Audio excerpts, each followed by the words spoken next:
Welcome to Audio Branding, the hidden gem of marketing.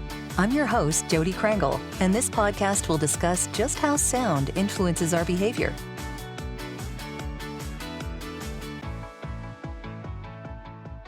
Hi, and thank you for joining me again for another audio branding podcast.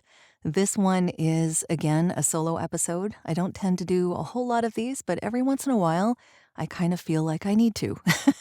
So this is one of those times. I also wanted to let you know about a free download I have for helping you figure out an intentional audio branding strategy, either for yourself or your clients, for your company, for your podcast.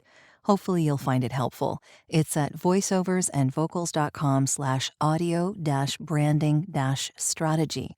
And it does put you on a mailing list just to let you know about the latest episodes coming out with this podcast.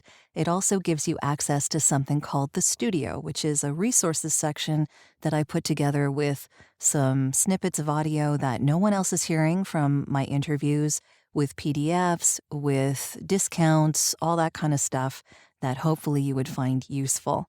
But at the same time, if you really don't want to be on a mailing list, and I totally get it, you can always just email me directly. My email is all over the website, and I will make sure that you get that PDF free and clear. So feel free to reach out if that's what you prefer. And without further ado, let's get down to the actual subject of this podcast. So much has changed about our world from one century to the next, even from year to year. Just imagine taking someone even from the 1980s and dropping them into the world we live in right now, much less someone from 100 or 200 years ago. But all the way through history, as far back as the dinosaurs and even much further, there are sounds that we'd still instantly recognize today. Let's take a closer look at that timeless world of sound and what can happen when we start to add our own sounds to it. Composer Pauline Oliveros, and I hope I got her name pronounced correctly, defined the word soundscape as all of the waveforms faithfully transmitted to our audio cortex by the ear and its mechanisms. The soundscape of the Earth can be divided into 3 layers, and those 3 layers happen to reflect the history of the world itself and how much it's changed. First, there's Geophony, sounds that come from natural forces like rain or wind. It can be as dramatic as an erupting volcano or as gentle as a stream. These are literally the first sounds in the world.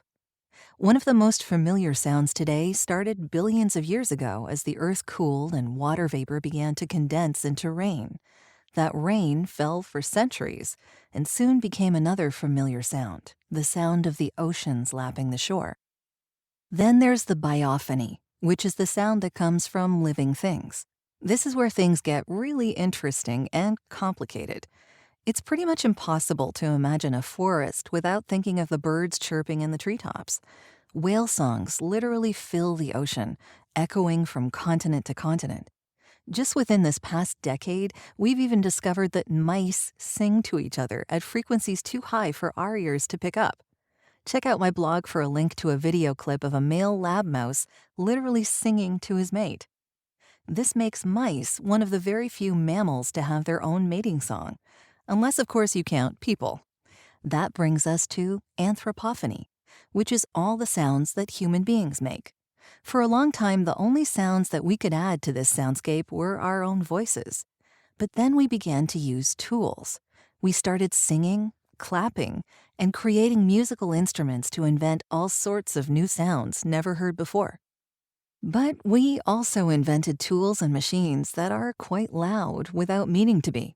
Machines that make noise instead of music. We call that sublayer of sound technophony. Traffic jams, airplanes, subways, construction work, these are the sounds that we usually think of whenever we think about life in the city. Those sorts of sounds are becoming a big problem for the rest of the soundscape, a problem we now call noise pollution. There's a link on my blog to Cedric Engel's fascinating video, Sound Ecology, A Better Sounding Planet, that offers a more detailed look at each layer of sound. Noise pollution, that loud, messy layer of sound that our modern world creates, can disrupt the biophony that makes up the rest of the natural world. Animals aren't just listening to their own species, but to every sound in their natural environment.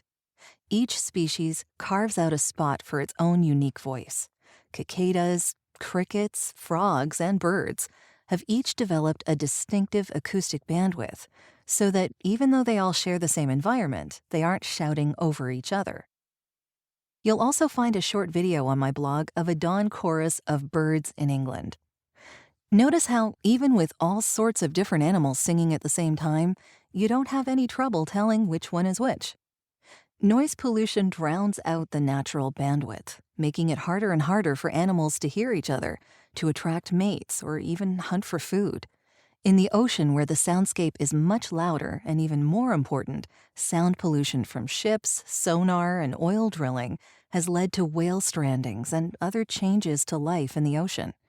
We've talked before about the positive impact music can have on our health and well-being, but noise can have just the opposite effect. It can trigger stress, fatigue, and even cardiovascular disease. Some studies show the worst of these effects doesn't come from the sounds we hear during the day, but while we're sleeping, when we're least able to filter them out. While music can be a powerful instrument for improving our lives and making the world a better place, it can have an equally disruptive impact when it's just noise filling up the rest of the soundscape. Our global voice, our anthropophony, is an ever-growing part of the world around us, and it's up to us to ensure that our sound is one of harmony.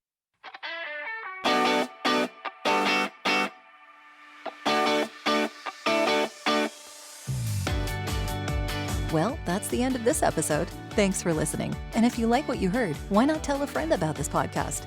It's available on all the usual outlets. Until next time.